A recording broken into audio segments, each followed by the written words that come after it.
Queridos irmãos, uma boa noite a todos. Que a paz de Cristo esteja conosco. Nesta noite, dando sequência à leitura do Evangelho, coube-nos a leitura e a reflexão do capítulo 24. Não vades aos gentios. Itens 8, 9 e 10.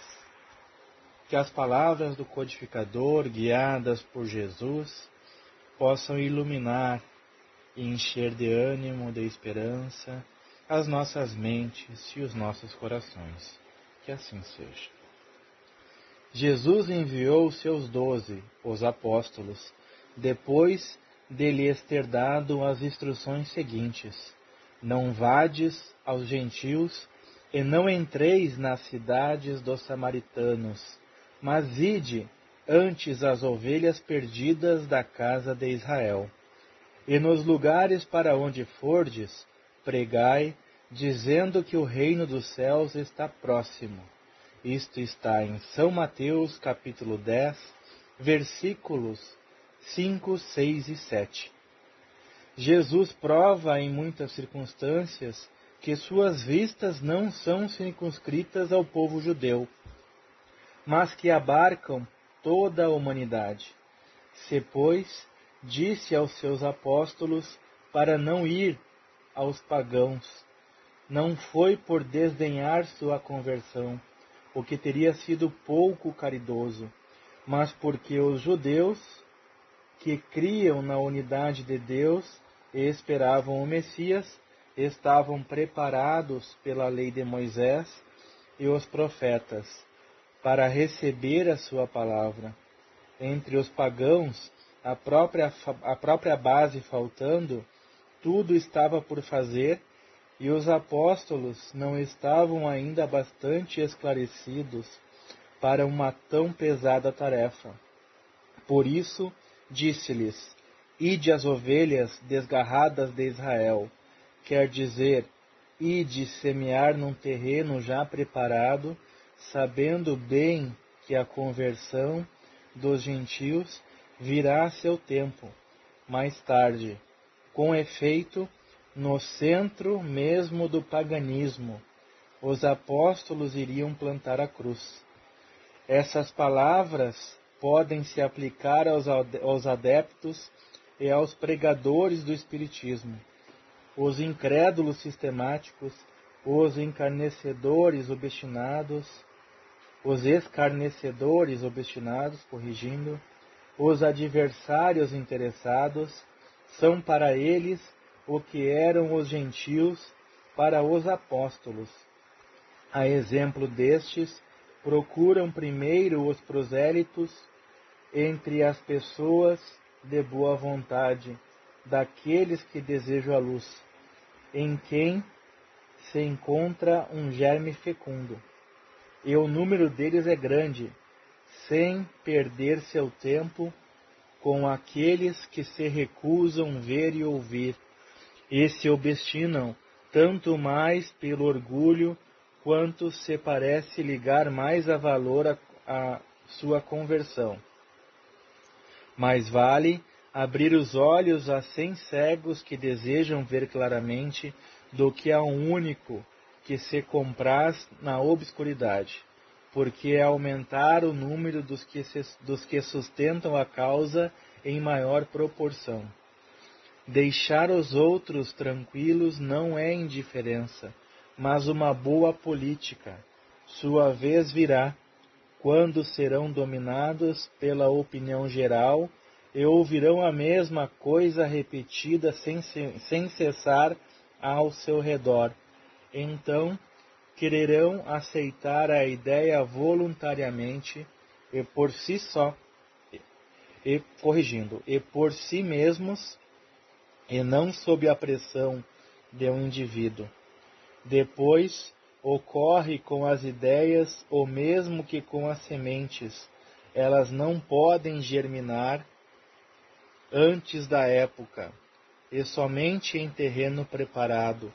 Por isso, é melhor esperar o tempo propício e cultivar primeiro as que germinam, para evitar que abortem as outras em as apressando muito.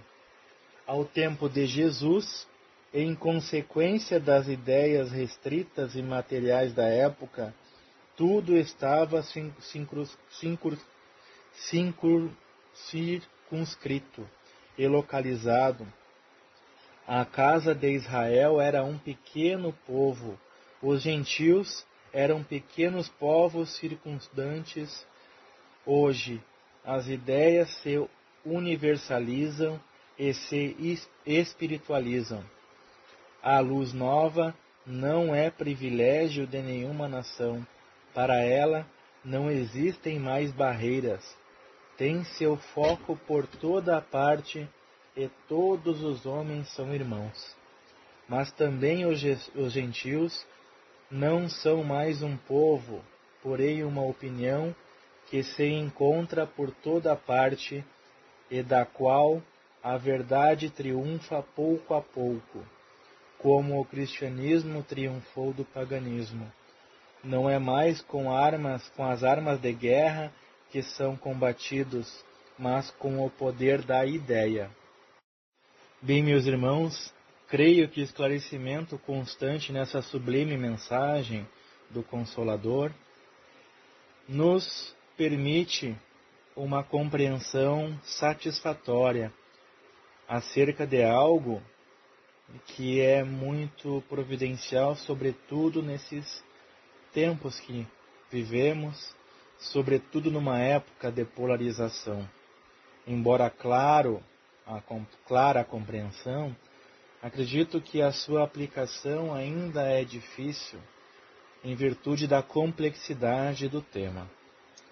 Mas para contribuir um pouco nesta compreensão, para dar uma contribuição singela, quero aqui fazer algumas observações.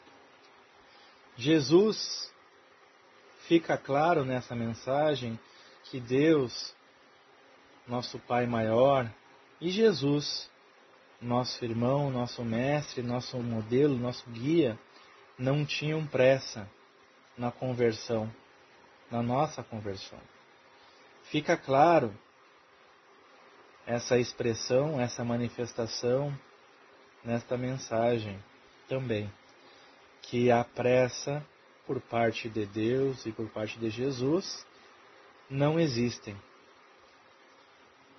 E que eles, por sua vez, respeitam as individualidades de cada um de nós.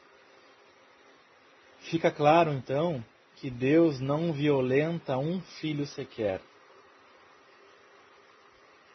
Nesse texto, também fica evidente o apelo de Jesus àqueles que estão mais suscetíveis à conversão, respeitando, claro, as capacidades intelectuais e morais da época.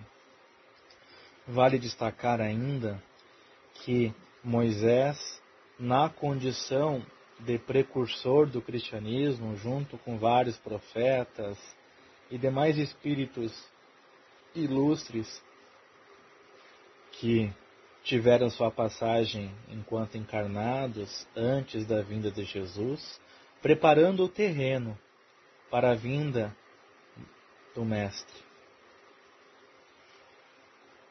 Então, o povo judeu, como descrito, era o povo na qual os apóstolos deviam concentrar a sua palavra.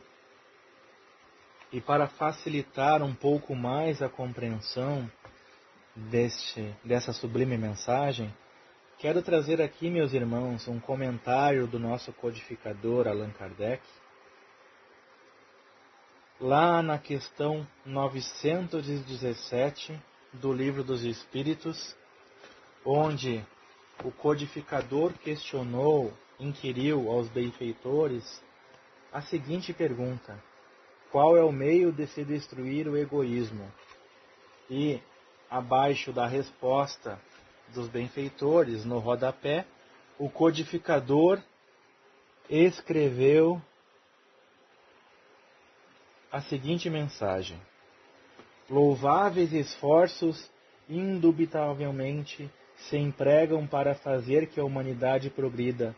Os bons sentimentos são animados, estimulados e honrados mais do que em qualquer outra época. Entretanto, o egoísmo, verme roedor, continua a ser a chaga social. É um mal real que se alastra por todo o mundo e do qual cada homem é mais ou menos vítima. Cumpre sempre, pois, combatê-lo como se combate uma enfermidade epidêmica. Para isso, deve-se proceder como procedem os médicos, ir à origem do mal. Procurem-se em todas as partes do egoísmo social, da família aos povos, da choupana ao palácio, todas as causas, todas as influências que, ostensiva ou ocultamente, excitam, alimentam e desenvolvem o sentimento do egoísmo.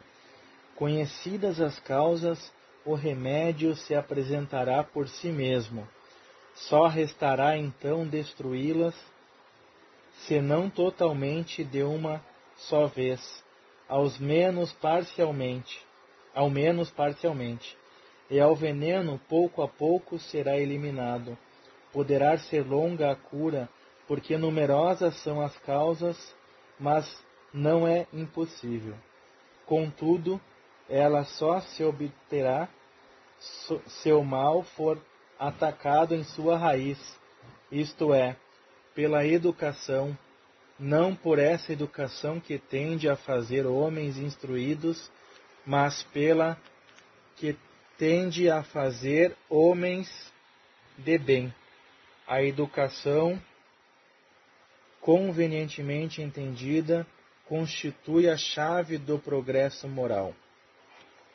Bem, meus irmãos, agradecendo mais uma vez por esta oportunidade sublime, vamos, neste instante, serenando nossas mentes, os nossos corações, elevando nossos pensamentos sinceros ao alto, a Deus, a Jesus, a essa falange de amigos que nos assistem, que nos conduzem ao melhor caminho, a nossa família espiritual, que intercede por nós, nas nossas dificuldades, nos nossos anseios. Vamos agora doar um pouquinho do nosso tempo, fazer um pouco de caridade, intercedendo por aqueles irmãos necessitados, seja do corpo físico, seja do corpo mental, do campo mental, ou seja, no campo espiritual. Que todas as necessidades que sejam úteis ao progresso, ao aperfeiçoamento de cada irmão, possam ser atendidas por Deus nosso Pai. Que Jesus, nosso Mestre, possa nos sustentar, possa nos guiar, nos dar todo o amparo, a proteção, o fortalecimento e, em especial, o esclarecimento, aquele que ilumina o nosso caminho, que nos serve como bússola. Pedimos ainda que nossos lares, as nossas águas possam ser magnetizadas, que nós recebamos o remédio necessário para nosso reequilíbrio, para o nosso restabelecimento. E que nossos lares possam ser harmonizados e fortalecidos. Que todas as negatividades sejam removidas e que permaneçam apenas aqueles fluidos, aqueles pensamentos, aqueles fragmentos conectados à proposta do bem, conectados aos planos mais altos, de acordo com a necessidade e o merecimento de cada um de nós. Mais uma vez, uma boa noite a todos. Que a paz, o amor de Cristo estejam na presença de todos nós, hoje e sempre. E que assim seja.